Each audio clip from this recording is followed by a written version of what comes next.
Hello, Morongo Basin, and listeners around the world online at Z107.7 FM.com. Here is the Z107.7 Local News for Thursday, January 9th, 2025. Thousands of Morongo Basin residents were left without power yesterday as part of a preventative high-wind initiative by Southern California Edison called a public safety power shutoff.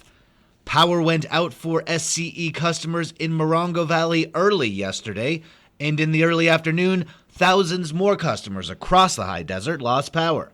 Power was restored in waves throughout the community into the early evening, but homes, businesses, and traffic lights were without power for several hours throughout the day. SCE's Senior Advisor of Corporate Communications, Jeff Monford, provided an explanation of the outages to Z107.7. He said, quote, "Yesterday morning, SCE implemented a public safety power shutoff for Morongo Valley due to specific conditions there, including but not limited to exceedingly dry vegetation, very low humidity, and sufficiently high prevailing and gusting winds. Adding to this, later in the day, a power line had an issue that affected the rest of the Morongo Basin." End quote.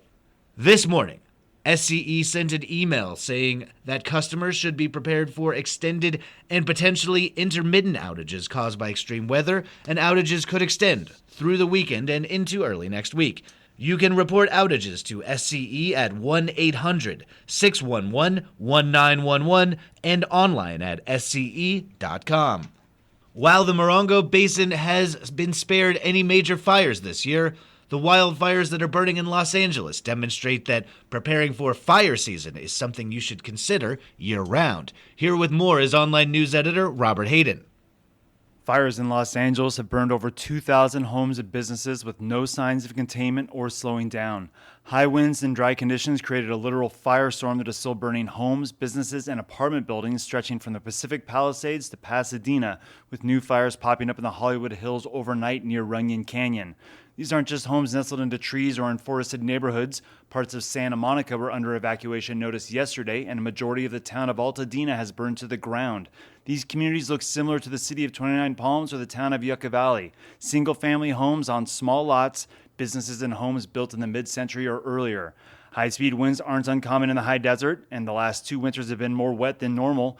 While all the precipitation adds to our water table and snowpack levels, it also encourages invasive grasses and weeds to sprout up and dry out, creating a literal tinderbox in empty lots or yards that don't rake and remove the dry tufts of red brome or Bermuda grass. The devastating fires currently burning in Los Angeles are a grim warning that these types of fires can light off quickly and spread fast in the dry, windy conditions. A ember from one fire can land in a yard or roof, smoldering until flames explode and repeat the pattern. This is how a single brush fire can quickly consume entire neighborhoods, and make no mistake, this is entirely possible here in the high desert as well as the rest of California. So what can you do to prepare? First off, eliminate any outdoor fires from your plans this winter. The Morongo Basin has gone most of 2024 without considerable amounts of measurable rainfall, and seasonal changes to colder weather doesn't reduce the risk of a wildfire. While campfires and other outdoor fires are currently permitted, think twice before adding them to your evening plans. Take a moment to make sure you're prepared to leave your home in a hurry. Keeping important paperwork and things like family photos backed up digitally will give you peace of mind if you have to quickly abandon your home or automobile during an evacuation order. A go bag with essential items for you, your family, and your pets is also a simple way to prepare for the worst. Most importantly, if you hear an evacuation warning or order, follow it immediately. Residents staying behind to defend their homes are often not as prepared as they think and put first responders and others at risk if they need to be rescued. State resources are spread thin as neighboring counties and states are providing assistance to the unprecedented fires in Los Angeles, so please stay safe and help keep the high desert wildfire free. You can see this story at Z107.7FM.com for ways you can prepare your home and neighborhood, as well as resources and links for helping those affected by the fires. Reporting for Z107.7 News, I'm Robert Hayden. Part of being wildfire ready is keeping a defensible space around your house and property. Reporter Gabriel Hart joins us with info on a free program here in the high desert that aims to help keep homes and residents prepared for the worst.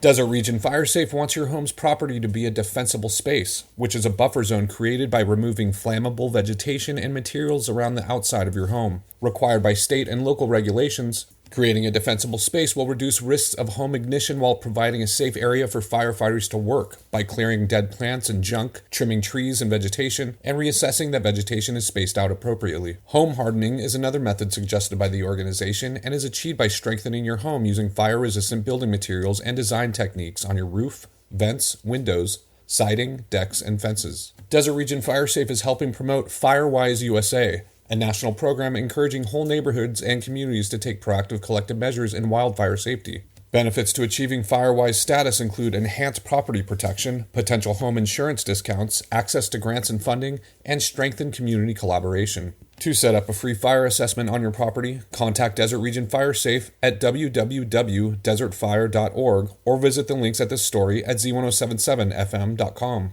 Reporting for Z107.7, this is Gabriel Hart. The man arrested on suspicion of killing his 21-year-old wife on Sunday has pled not guilty to a murder charge. Carlos Zamudio, a 23-year-old resident of 29 Palms, was arraigned in San Bernardino County's Joshua Tree Courthouse yesterday morning. His wife, Savannah Enke, was declared dead at High Desert Medical Center in Joshua Tree early Sunday morning. Homicide detectives with the San Bernardino County Sheriff's Department say that Zamudio brought Enke into the hospital for severe injuries. They did not provide specifics about her injuries and say that Zamudio was suffering from injuries to his face. Enke succumbed to her injuries, and detectives determined that Zamudio was responsible for the injuries. He was arrested at the hospital a short while later. Zamudio was arraigned on one charge of murder and an enhancement for using a deadly weapon. He entered a plea of not guilty and denied the enhancement. He is currently being held at the West Valley Detention Center on $1,005,000 bail and is scheduled to return to court for a preliminary hearing on January 16th.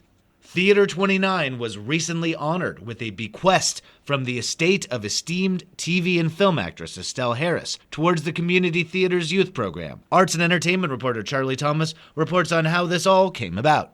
Estelle Harris was best known as Estelle Costanza on Seinfeld and the voice of Mrs. Potato Head in the Toy Story franchise, but she had a wide body of work ranging from radio and TV commercials to major television and feature film appearances. But before all of her success, Estelle struggled living in New York while raising 3 children. Her son, Joshua Tree resident and County Supervisor Field Representative Glenn Harris, says it was community theater that saved his family and provided his mom with the road to success. He tells the story of how, while barely making ends meet, she pursued her love of performing at local amateur community theaters, graduating to dinner, regional, and summer stock productions throughout the country, which eventually led her to Hollywood and a stellar career. She passed away in 2022 at the age of 93. In Estelle's honor, a $10,000 donation by the Harris family for Theater 29's children's programs was made. Theater 29 President Charles Harvey expressed his deep gratitude for the donation, saying, "We are so thankful that the Harris family honored Estelle by supporting the grassroots amateur theater arts that launched her career. In giving to our children's programs, they are giving our children the gift of an appreciation for the live arts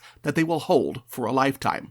Reporting for Z107.7, this is arts and entertainment reporter Charlie Thomas. There will be no mail delivered today, and all post offices are closed in observance of a national day of mourning in remembrance of former President Jimmy Carter. The United States Postal Service will provide limited package delivery service today to ensure the organization does not experience any negative impacts to its package delivery operations, and Priority Mail Express service will continue. Normal delivery and collection schedules will resume tomorrow. The San Bernardino Community Action Partnership will be distributing food to needy families today in Yucca Valley. If you are going hungry, you can visit Pacific Clinics at 56020 Santa Fe Trail Suite M in Yucca Valley today from 3 p.m. to 4 p.m. for free food. And finally, in the November election, Californians passed Proposition 36, increasing penalties for theft and drug crimes, including fentanyl. It also creates a drug court program for people with multiple drug possession convictions. It passed with 68.4% of the vote. On the Z107.7 Up Close show tomorrow, Douglas Poston, the supervising deputy district attorney for the Desert Division Morongo Basin office, will talk with host Gary Denio about the tougher new laws and how they work. All about Proposition 36, live tomorrow morning at 10 a.m. on Z107.7. That's our local news. Hear local news 7 times a day, 7 days a week at 7, 8, 9, noon, 4, 5, and 6. If you hear about news happening, let us know. Email us at tips@z1077fm.com Reporting for the Morongo Basin News Leader, the award-winning Z107.7 Local News, I'm News Director Jeff Harmatz.